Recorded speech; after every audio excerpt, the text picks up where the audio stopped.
네, 북한이 신형 중장거리 탄도미사일 화성 12형을 발사한 지 일주일 만인 어제 오후에 또다시 탄도미사일 도발을 감행했습니다. 북한은 실전 배치를 목적으로 한 시험이었다고 주장하고 있습니다. 네, 전문가와 함께 이 문제 짚어보겠습니다. 전현준 동북아 평화협력연구원 원장 자리하셨습니다. 안녕하세요. 네, 어서 오십시오. 안녕하세요. 네. 먼저 오늘 오전에 들어온 소식은 지난 발사와 마찬가지입니다. 어제 발사한 미사일이 성공적이었다고 북한이 자화자찬을 했는데 네. 실전 배치를 목적으로 한 시험이었다고 또 이제 발표를 했거든요. 실전 배치 어떻게 하겠다는 겁니까? 김정은이가 이제 대만족을 하면서 예. 아주 잘 됐다. 이제 실전 배치를 해도 되겠다. 그래서 이제 그 명령을 내렸다는 거 아니겠습니까? 그러니까 이제 이것을 실전에 사용할 수 있을 정도로 각 그 전략군 사령부 내에 예. 각 기지에다가 이걸 배치하겠다는 거죠. 물론 이제 저 실험한 게 저거 한 기인지 아니면 또 여러 기가 있는지 모르겠습니다만 김정은 지시는 이제 이걸 좀 대량으로 생산해라. 그래서 실전 배치하라 그렇게 지시를 했습니다. 예. 이번 탄도미사일은 지난번에 그 2월 12일에 발사에 실패했었죠. 북극성 2형인데 네. 이게 어떤 기능을 가진 건가요? 예, 북극성 2호는 좀 가공할 무기입니다. 그러니까 예. 이동식 발사대에 장착을 해서 뭐 전국 어디든지 산악이든지 뭐 들판이든지 어디든지 발사할 수 있는 그런 기능을 갖고 있는 거고 이게 이제 콜드 런치라고 그래가지고 그러니까 잠수함에서 발사하는 예. 그러니까 2016년 8월달에 성공한 SLBM이죠. 잠수함에서 툭 튀어나와서 물 위로 툭 솟구쳐가지고 점화를 해서 쭉 이제 발사되는 그 기법을 육지에서 적용하는 겁니다. 그러니까 이동식 발사대에서 그게 이제 툭 튀어나가서 일정한 정도 올라간 다음에 가스를 통해서 이걸 이제 추진시키거든요. 그래서 추진한 다음에 이걸 점화가 돼서 이제 목표를 향해서 날아가는 건데 그걸 이제 콜드 론치 방식이라고 그렇게 얘기를 합니다. 근데 이건 이제 착탄 거리가 약 2,500km, 멀게는 3,000km까지 나가는 중거리 탄도 미사일이거든요.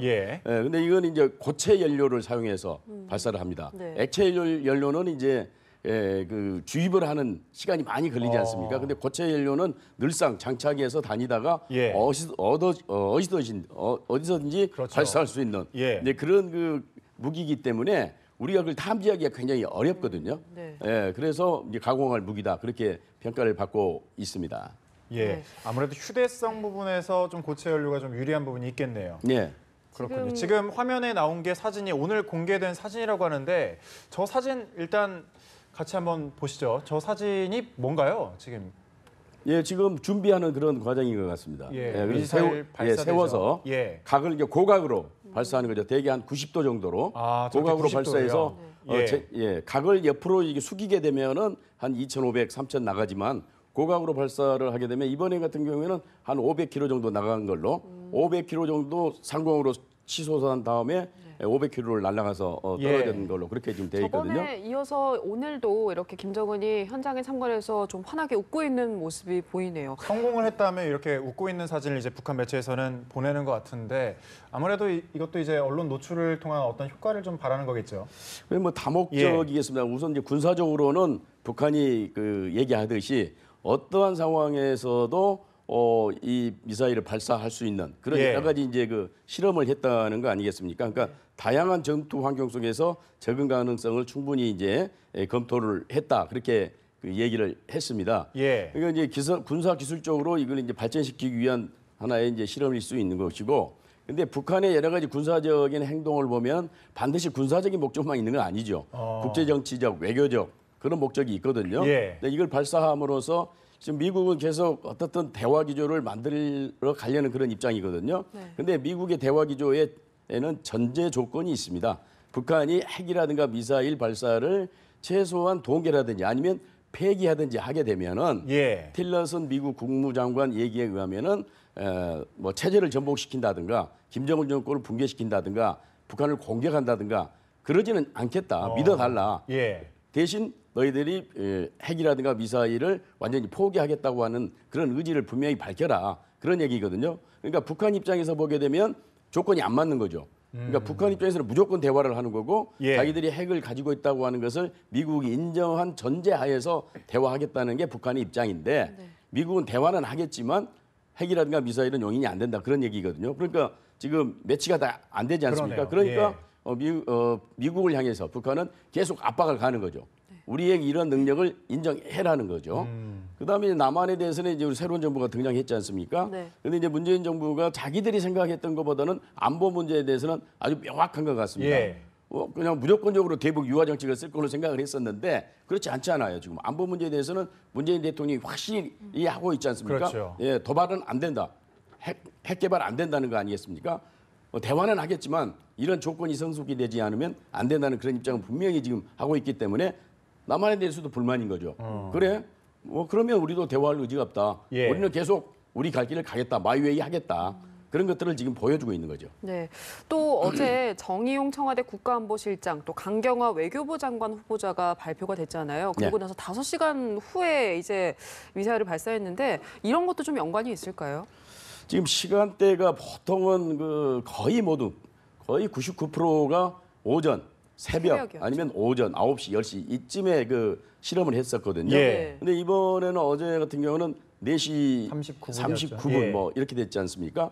그건 굉장히 이상하거든요. 근데 어떤 북한 주장에 의하면 어떤 상황에서도 그러니까 전쟁이라고 하는 것이 아침에만 일어나는 거 아니지 않습니까? 그렇죠. 뭐 정오에 일어날 수 있는 거고 저녁에 일어날 수도 있는 거고 그래서 그런 여러 가지 시점도 하나의 실험 대상이었던 것 같습니다. 그래서 잘 쏘아지는 건지 또 자기들이 잘 탐지가 되는 건지 그런 실험을 한 건데 공교롭게도 우리 말씀하신 대로 안보실장이 발표된 이후 약 한 5시간 흐른 다음에 이걸 쏘았기 때문에 이걸 무력화시키고 이걸 또 희석시킨다 할까?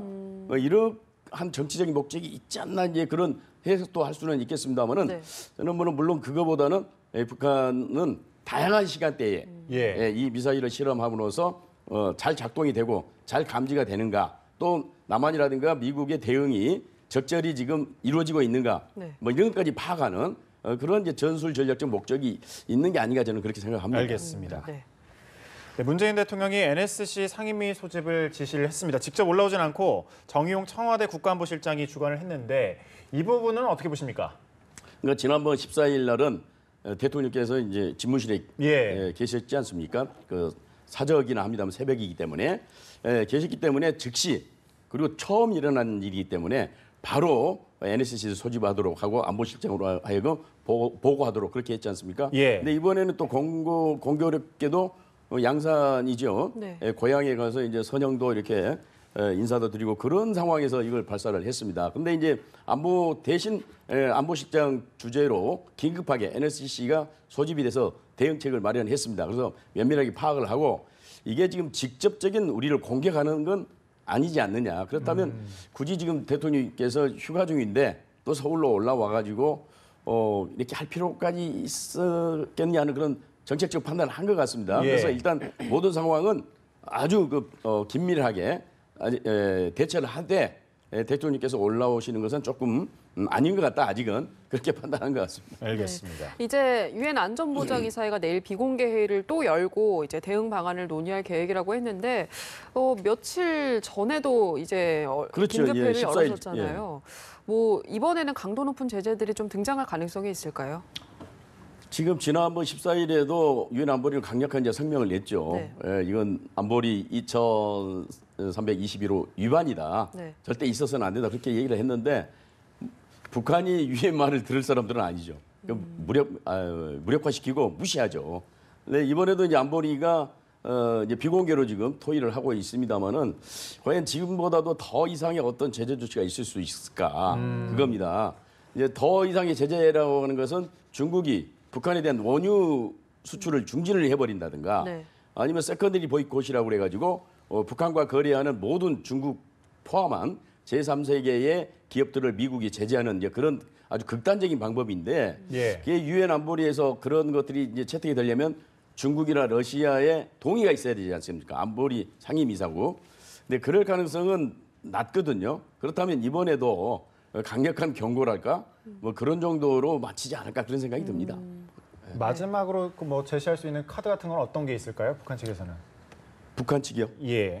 북한 측은 그러니까 자기 길을 계속 가겠다는 겁니다. 어떠한 상황에서도 핵은 보유해야 되는 거고 그 핵을 미국까지 날려보낼 수 있는 미사일 수단을 ICBM을 계속 개발하겠다는 그런 것을 계속 천명하지 않습니까? 이건 이제 물론 전략적 목적도 있지만 군사적인 정치적인 목적도 있는 거죠. 정치 군사적인 목적도 있는 거죠. 다시 말하자면 미국을 협상 테이블을 끌어내리고 예. 남한을 협상 테이블을 끌어들여서 그 협상장에서 자기들이 유리한 입장을 고수하기 위해서 이런 극단적인 처방을 이랄까 방식을 계속해서 앞으로도 사용하지 않을까 그렇게 생각이 되거든요. 예, 알겠습니다. 네, 오늘 말씀 여기까지 듣도록 하겠습니다. 지금까지 전현준 동북아 평화협력연구원 원장과 함께 이야기 나눠봤습니다. 고맙습니다.